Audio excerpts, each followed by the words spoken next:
What is going on, everybody? It is your boy, your best friend, your pal, MrAeroHD here, and we are here with another episode of Build It, Drift to Kill It. This one was requested by a subscriber. I don't remember his name at the moment, and I really don't feel like clicking off of Vegas to go check. But it was the most thumbs up comment in my King Cobra video. I want to be doing a BMW for a while, so this is the BMW M3 E36. It comes with an inline 6 engine, and I added a turbo to it because I'm a little stupid. This car might have been fine without the turbo. It might have been better with the turbo. I don't know. I'm running about 600 horsepower, and for me, this car is really well. It feels really good with this amount of power. It could be a little bit less, 580, 575, you'd be alright. But on me here on Maple Valley, felt really comfortable with it. Felt really solid. And before I forget, let's get into the music. I'm still using some Renard tracks. I've always told myself I want to use some Renard music, and I never did. So I'm just going through and using some tracks here and there, and this one was called Raatid Fiah. I'm not quite sure if I pronounced that right, but it's under the pseudonym Jackal Queenston. Again, his links to the YouTube channel and to his website will be in the description below, where you can go buy all of his music. Guy's a really talented producer. He has a bunch of different characters he produces music under, which all have a different sound.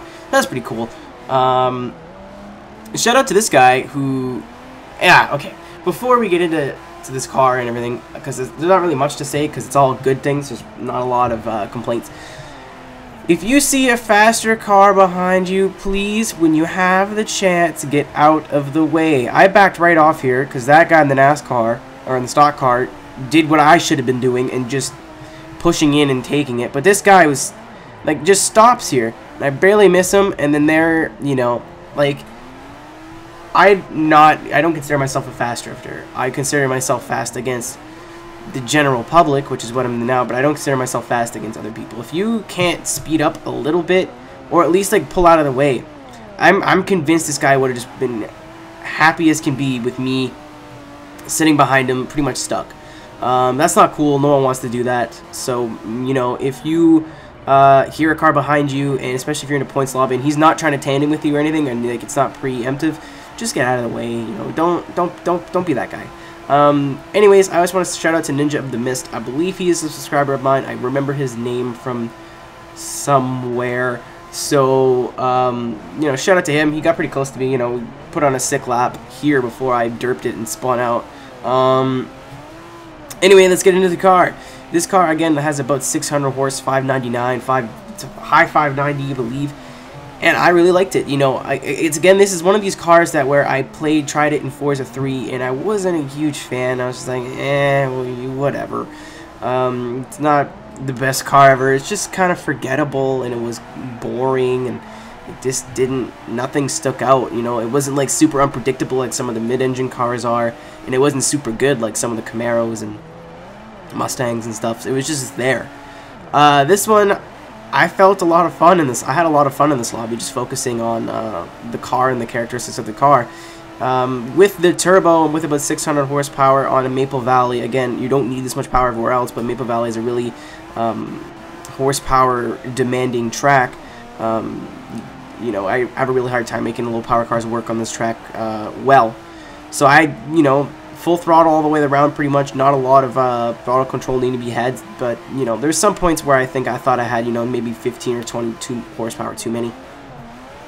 So if you guys want to build it, maybe you would tame it down. You don't need that much.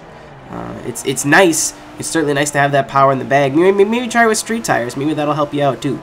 It just sucks that I wanted to try this on a better track rather than this one. This car, as a chassis, ignoring the engine, feels really stable, and I was really surprised. Like it did kind of get skittish.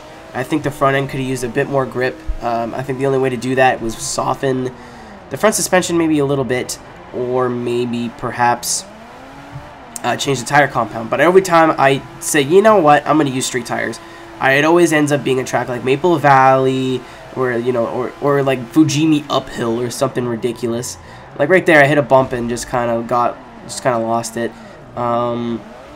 You know, it seems to never work in my favor when I try street tires. So I'm sure this car would work fine with street tires, but just for this track, I'm glad I didn't have them. But it could have used a bit more stability in the front end. The rear end was fine. The car, you know, never really felt like I was really on the limit. It always felt like it had more to give, and I was just really conservative with it because of that front end. It flicks fast, you know, it feels quick. It's 641 PI or something like that, just on 600 horse, which is pretty good. It weighs enough as to where the car's not going to whip itself all over the place from being so light, but it's not going to lumber around. For me, it's the perfect weight, but it's 2,600 pounds, 2,500 pounds. That's for me. That's my favorite weight to have in a car. That way, it's not so heavy as to where you can't control it. And it's not so light where it's too nimble and it will throw you off. Really, in this spec, it's not a bad beginner to intermediate car. It's definitely not something I recommend to people starting out because, again, it's a little bit skittish. BMW engine's not known for their torque, and I had some problems in, like you see, I'm in 5th gear here. I'd still recommend something a bit more straightforward, like an S14 or maybe a Mustang. Mustangs are pretty newbie friendly as well. But if you're, you know, breaking out of your noob stage and you know you can make it around a track that's spitting out 500 times, you want to try something different, the E36 is not a bad idea. It's a solid chassis. You know, I could see this being used in competition if under the right, being used by the right person and with the right setup. But it's definitely not. It's in between beginner and intermediate in terms of skill level to use this car. So if you're a BMW fan, this should definitely be something that you should have in your garage. If you guys want to see some car next week, please leave it in the description or in the